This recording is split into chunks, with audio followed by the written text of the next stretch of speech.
All right, welcome everyone to basically the announcement of Tesla Energy. All right. So what I'm going to talk about tonight is about a fundamental transformation of how the world works, about how energy is delivered across the Earth. This is how it is today. It's pretty bad. So that sucks, exactly. I just want to be clear because sometimes some people are like confused about it. This is real, okay?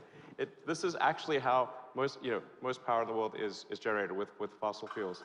And if you look at the curve, that's a famous curve, the Keeling curve, which shows the growth in CO2 concentration in the atmosphere.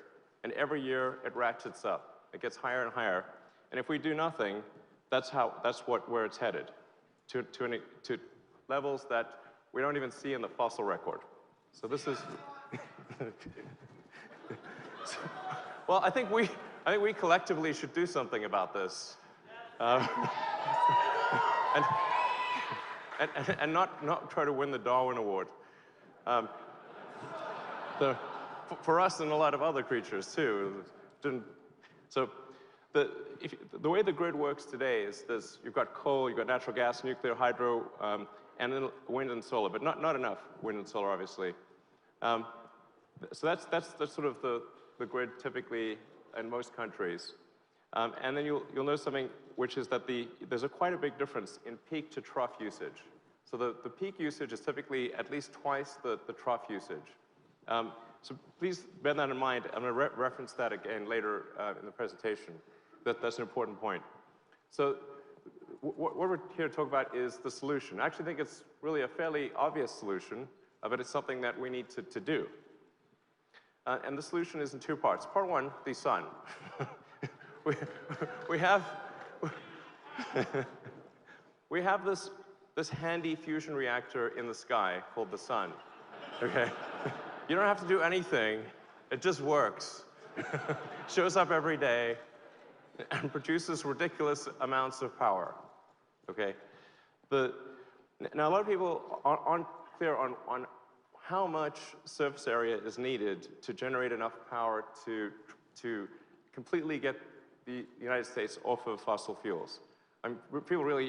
Most people have no idea. They think that it must be some huge amount of area, like maybe you need these satellites in space and like space solar power. If anyone should be in favor of space solar power, it should be me. But this is completely unnecessary because actually very little land is needed to get rid of all fossil fuel electricity generation in the United States.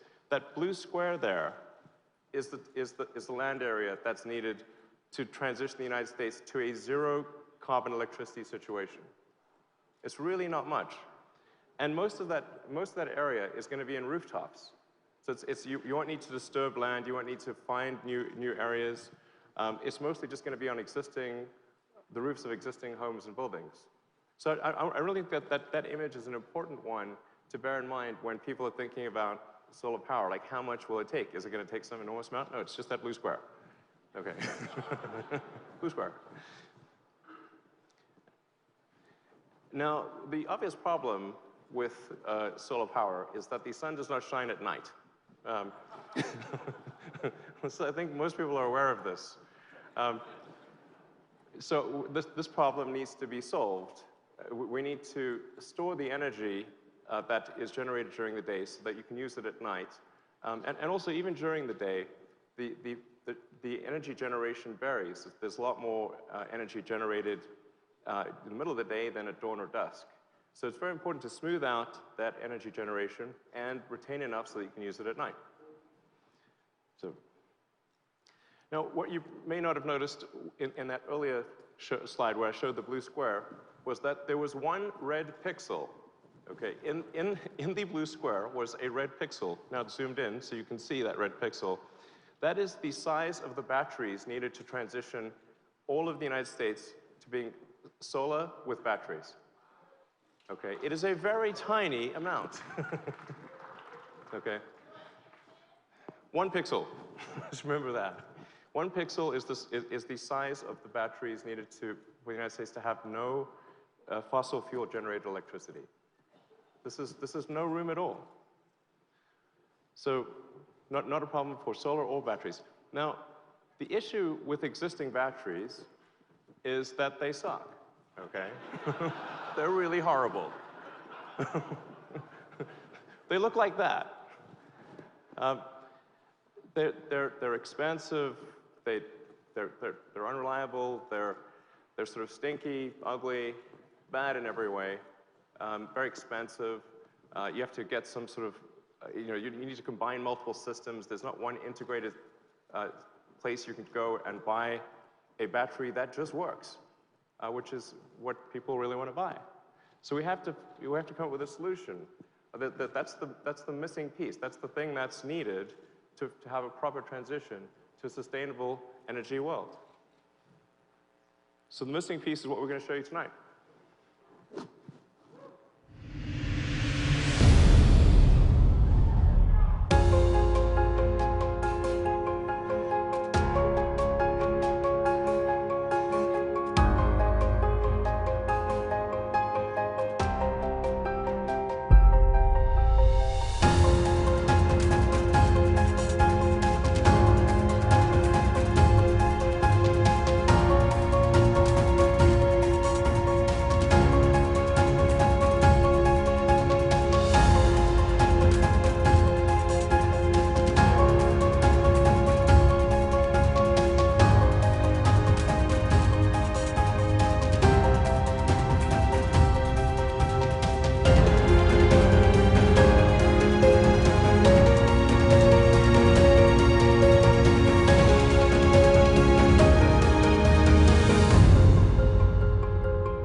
All right.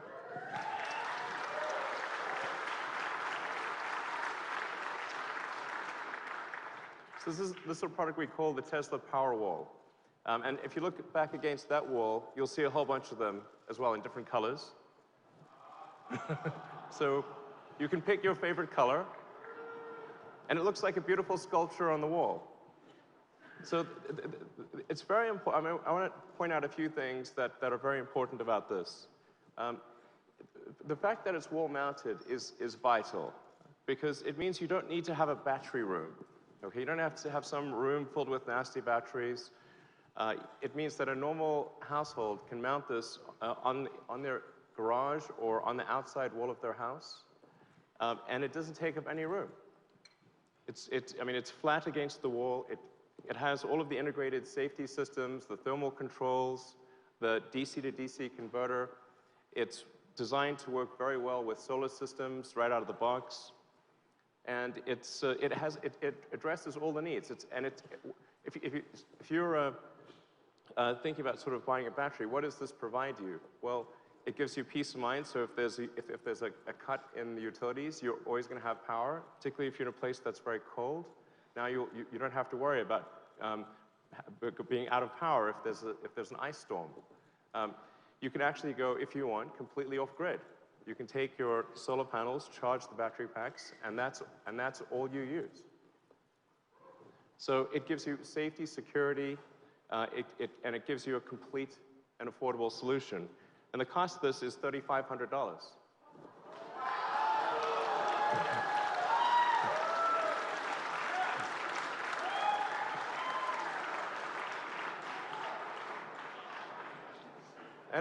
And it's designed so you can stack them on the wall. So if you look at the wall in the back, you'll see that there are some that are paired up. So you can have two. You can actually stack up to 9 of the power walls. So you can have, even if you've got a pretty big thing going on, you can have 90 kilowatt hours. That's a lot. And very importantly, this is going to be a great solution for people in remote parts of the world where there's no electricity wires, or where the electricity is extremely intermittent or extremely expensive. So you can take the Tesla Powerwall, and it can scale globally.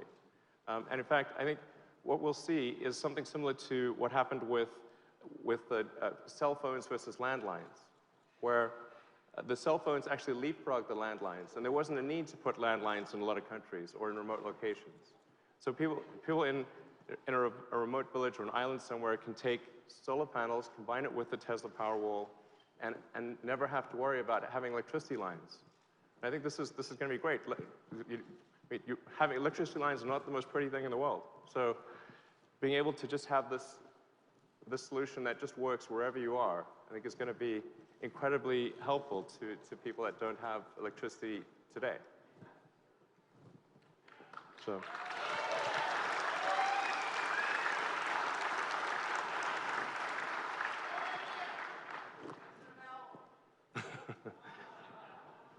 So you can order the Powerwall right now on the Tesla website. Actually, go to teslaenergy.com and you can order the Powerwall right now.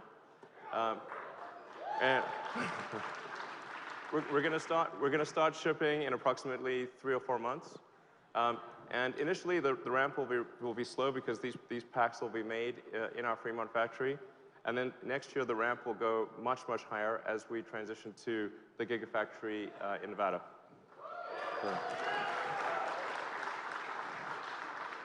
So this is a good solution for homes and perhaps for some small commercial applications. But what about something that scales to much larger levels?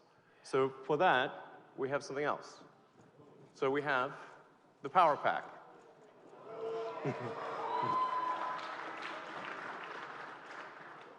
So the Tesla Power Pack is designed to scale infinitely. So you can literally make this into a gigawatt-hour class solution. you could go gigawatt class or higher. And in fact, we already have one utility that wants to do a 250 megawatt-hour installation just using the Power Pack. Now, I think it would be a good idea, this would be a good time to transition the power that we're using in the building to being battery powered, of course. So let's go to the camera feed let's go check out the power meter.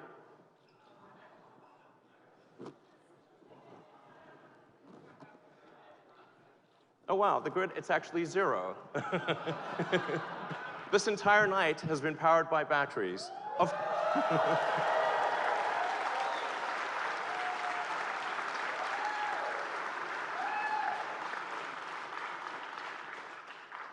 Not only that, the batteries were charged by the solar panels on the roof of this building. So this entire night, everything you're experiencing is stored sunlight.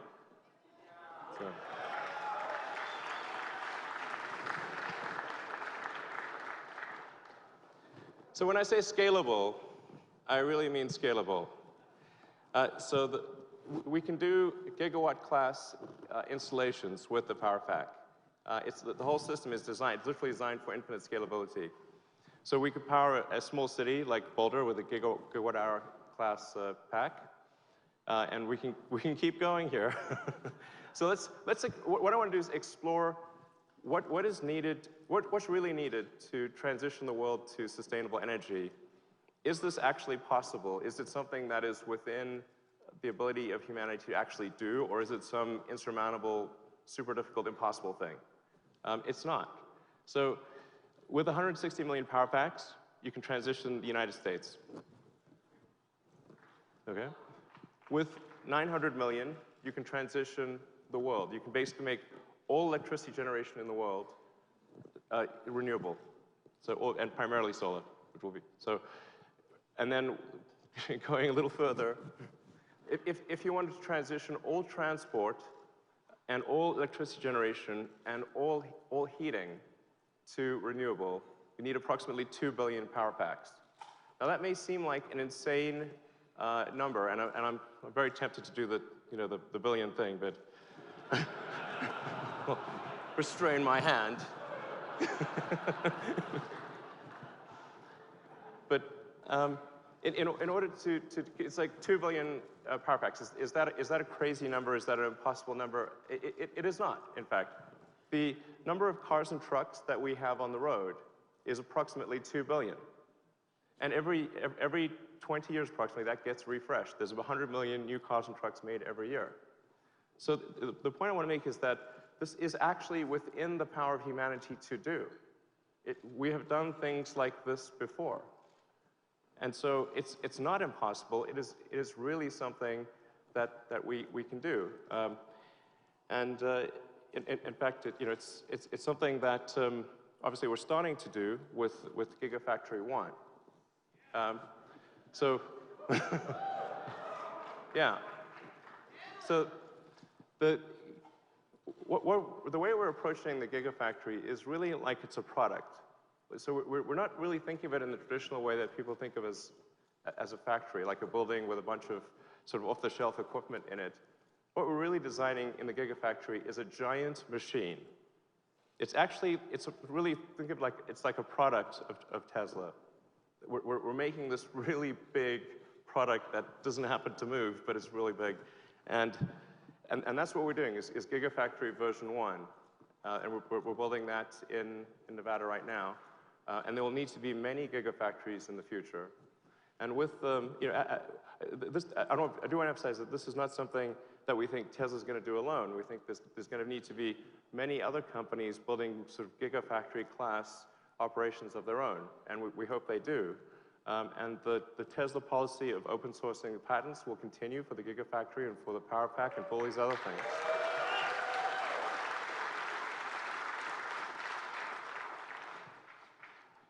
So we want to show people, most importantly, that this is possible. That if you look at that's the future we could have, where the curve slowly rolls over and goes to zero, no incremental CO2. That's the future we need to have, and that's something that and the path that I've talked about, the solar panels and the batteries. It's the only path that I know that can do this, and I think it's something that we must do, and we can do, and that we will do.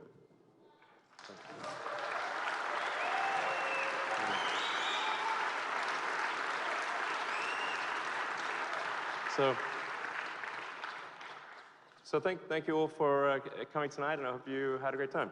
Thanks.